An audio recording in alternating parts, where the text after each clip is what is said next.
Okay, everyone, happy Monday. Today is October 29th, so as usual, as we've been saying for the last few days, we are sneaking up on Halloween, and then the holidays are going to roll like crazy. I know, it sucks. Or it's good. Depends on your attitude towards some of that. But it's going to come fast. The new year is going to come fast, so I hope that you're all ready. Remember that whatever you do now is going to set you up for January. So eating well, keeping your exercise online, keeping your sleep habits in good condition, making sure we're sleeping enough in a dark room, these sorts of things. It's tough this time of year. We're starting to go to parties, and the food can really slip away from us and so forth. So just really working hard to be on our money, on our game for our general health. If we're healthy, our kids will be healthy. And remember, we want to help more kids. So just some stuff to keep in mind, again, as the holidays are rushing upon us, and 2019 is going to be here before we know it. So today what I want to jump on and talk about, it's our Monday Live. We do it every Monday, trying to get in 3 times a week, trying to stick to that. Last week I only did 2. Although I did do a live talk over in the Tenant Center. We did the Perfect Storm talk. If you came out and saw that, thank you so much for coming. It was a great turnout, and I think a lot of people had their eyes open to what chiropractic can do and what it's really about. So that's really, really exciting for me and for all the kids that I want to help out there. That's my main goal. As usual, I have my notes. So what I want to talk about today is I want to talk about some signs that we can see in our kiddos that their stress is stuck on. All right. Now this can just be anxiety. This doesn't have to be the alphabet soup of ADD, ADHD, SPD, XYZ, 1, 2, 3, all these types of things. So we don't have to go all the way into that realm, although these are things that we see with all these different types of kiddos.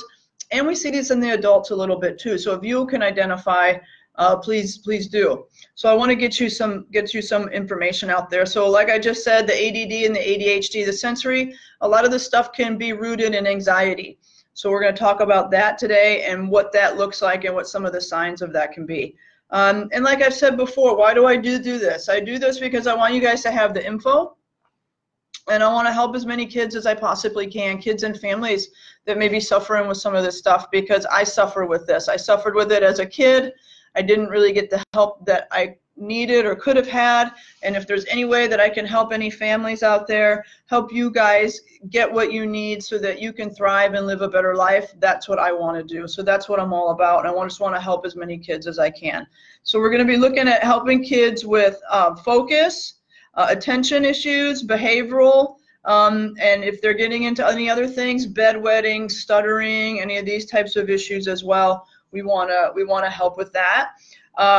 When a kiddo has a lot of anxiety, that means there's a lot of neurostress. That means there's a lot of stress in the system. It's kind of a crazy epidemic. We're seeing it like crazy in our kids right now, and in some ways we see this more in girls and boys. And some of it's the presentation, though. So the little girls tend to have a lot of anxiety that they turn inward. And we've mentioned this on previous talks before. So the girls will tend to have a lot more anxiety and so forth that's turned inward. In the boys, what we tend to see is the more of the hyperactivity. So there's a lot going out.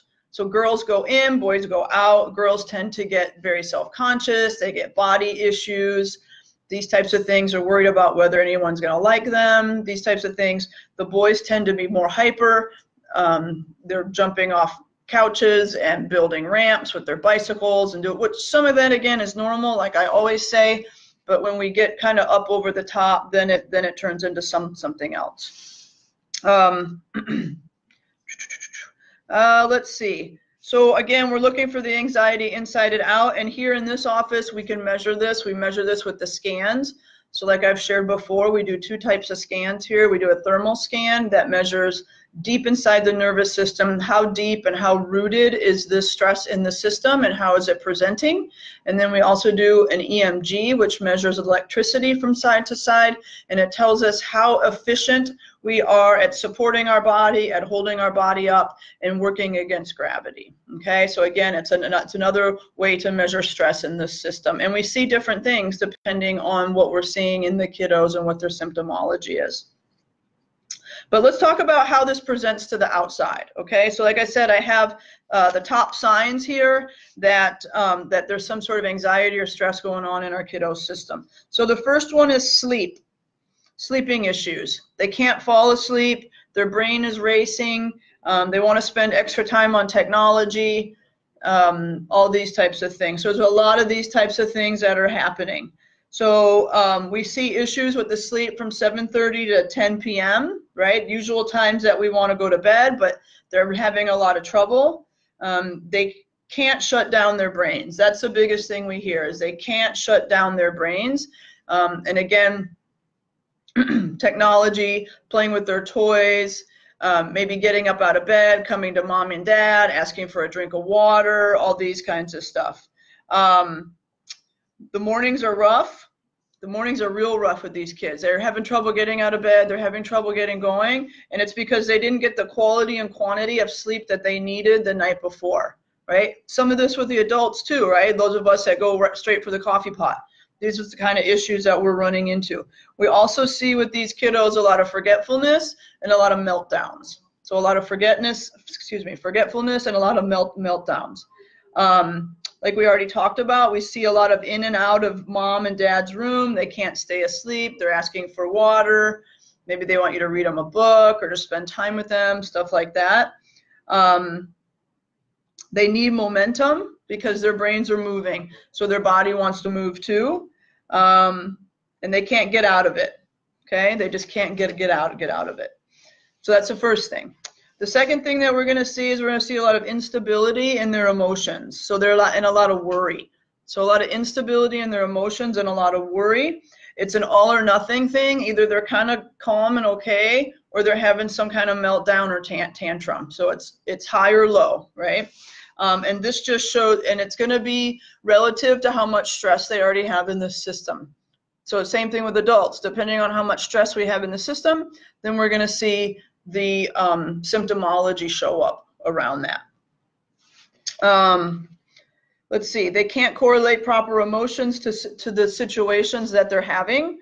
They need to be able to stay calm and connect, and they can't do that because they don't have the resilience in the system like we've talked about before. Their cup is full, and then when you add in just a little bit more, then it runs over and they just explode. So that's either real calm or real high, but there's not a lot of wiggle room. There's not a lot of wiggle room in there. With these kiddos, we're going to see a lot of crying, a lot of meltdowns. They can be very anxious. And interestingly enough, they're going to have low motivation. So they're not going to want to do a lot. They're not going to want to study. They're not going to want to play. It's because they're running. So this is another interesting point. They have a very high IQ, but their emotions are not caught up, right? So their body and their emotions aren't equal, just the same like their IQ. So their emotional IQ and their IQ, like how smart they are, IQ is off. So they haven't caught up yet, and so you'll see this huge difference in how they act. When your body and your brain are not caught up yet, that's when you see a lot more of the fight or flight as well. So, and the same thing with the IQ and the emotional IQ. When there's a big difference, then we see that they can't hold it together quite the way that they should. Okay? Let's see. More notes, everyone. We talked about instability and anxiety. We also, in the mid-teens, we see this as OCD, control issues, and they're wound really, really tight. They can be very type A, so they're going to be very anxious. Sometimes they're good, sometimes they're not. But it shouldn't be debilitating, right? With a lot of these kids, it can be very debilitating when they're teenagers and type A's. but we don't want it to be that way. And they put themselves under a lot of pressure. I don't know how many of you are like that and you've put yourself under a lot of pressure. I do, right? And then it just beats us down, beats us down, beats us down. Let's see. Girls, like I said, a lot of self-pressure, like we talked about. There's a big difference in the age 8 to 14, right? So 8-year-olds and the 14-year-olds, there's a lot of change that happens in there. And then when they get into their 20s, they're very uncontrolled, and they can't stay that way, right? They can't stay that way. So, and also a lot of changes in routine are going to throw these kiddos into that instability. Okay. Another sign, let's see. Immune system issues. So you're going to see a lot of colds, a lot of flus, immune suppression. They're always sick, and they can't get well. These kiddos may have a tummy ache or a nervous stomach all the time, and they can't function. This goes into some of that vagus nerve stuff that we've talked about in the past. And we also covered quite a bit of the vagus nerve in the Perfect Storm talk last Wednesday. And we do have another Perfect Storm talk on the agenda, but it's not till January. I believe it's January 16th. We're going to do another live talk here in the building. If we schedule another one, I'll let you know. Also, if you want another one, I'd be happy to schedule another one, but I wasn't sure with the holidays coming in and stuff. So we can always schedule that. So like I said, the nervous function, this is where the vagus nerve comes in, and that gut-brain connection isn't working the way that it should. So remember, there's always a nervous component. So there's neuroemotional, neuroimmune, neurogut, brain-gut connection, and it all goes together. Nervous system, immune system, and then your endocrine system, nervous endocrine, which is going to be your hormonal issues. Later in the week, I'm going to do a talk more specifically on the vagus nerve, so look out for that either Wednesday or Thursday. Yeah, Wednesday, maybe tomorrow. And sometime in the next couple of days, I'm going to do a talk just on the vagus nerve, and we'll get into this a little bit more deeply, and we'll talk specifically about the vagus nerve. So there's a big, huge connection there. Another one that we'll see, so we talked about the immune, and then another one that we see is a lot of worry in the system in the brain. So a lot of worrying with these kids. They have lower self-esteem, they have lower confidence, they tend to live in their own bubble, and they don't go out and they don't socialize much. So they're not involved. There's sometimes some bullying. These kids tend to get bullied a bit. There's some disappointment as well. They're very aware, though. These kids are very sensitive, and they're very, very aware when their stress is high, and we're showing some of these things. There's some indifference about being different, and they show a lot of doubt. Okay, so they show a lot of doubt. Like I've shared with you guys before, I've had a lot of these issues in the past. Heck, I still struggle with them now. I just don't let it bother me quite as much. But it's a tough road, right? It's really rough for these kiddos, especially in today's times. Let's see. So a kid shouldn't be, kids shouldn't be disappointed in themselves, right? They should feel good about themselves all the time. They should feel good about being different. If they're a little bit different, that's their superpower, and we want them to be aware of all that kind of stuff, right? I want to be able to see kids be who they are and express themselves and be proud of that, and be able to live in their own skin and be happy and thrive wherever they're at. Because like we talked about at the talk on Wednesday night, these kids, a lot of times, they turn into the CEOs. They're the inventors. They're these types of folks that are going to go on and invent things and lead our society and so forth. Nobody ever staying in conventional society has ever, really risen to the top, right? We have to be a little different, and we have to be okay in our own skin. And that's what I want to help these kids with. So I hope this helped a little bit. These are just a few signs that kids have their stress stuck on. We may also see this with adults. And just to wrap it up, here's some tips that we can use to try and help them out. We can try and balance that fight or flight state. So basically what that means is we want to slow down. We want to slow down. We want to get them outside, get them some sunshine, like I'm always talking about, get them running around.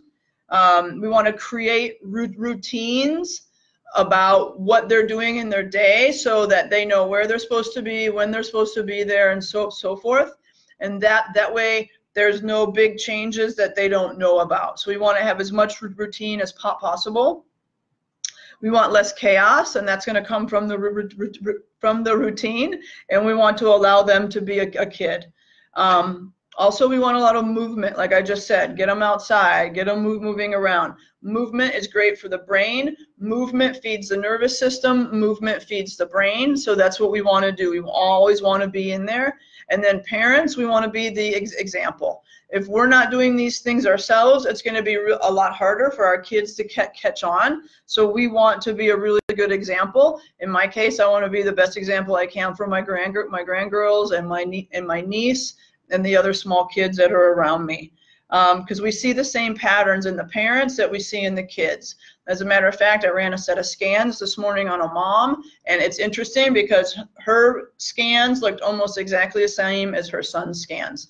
And that's what we see a lot. We see that the parents have the same scan patterning as the kids, and I've seen that over and over again because we're showing this to them. So a lot of times, like we said before, it's not so much our genes and so forth that we're going to inherit, but it's the lifestyle too, right? So moms and dads, anyone out there, aunts and uncles, grandmas, if this sounds like your child, your niece, your nephew, one of your grandkids, and it sounds like maybe I can help, please contact me. I would love to help you with this. And like I've said before, over and over again, I just want to help more kids. If I can save a family from not going through what I went through, I feel like my job is done. So I hope that you all have a great Monday. I hope that you have a very safe Halloween. I will be back online before then, and we're going to talk more later in the week about the vagus nerve. All right? So y'all have a great day, and peace out.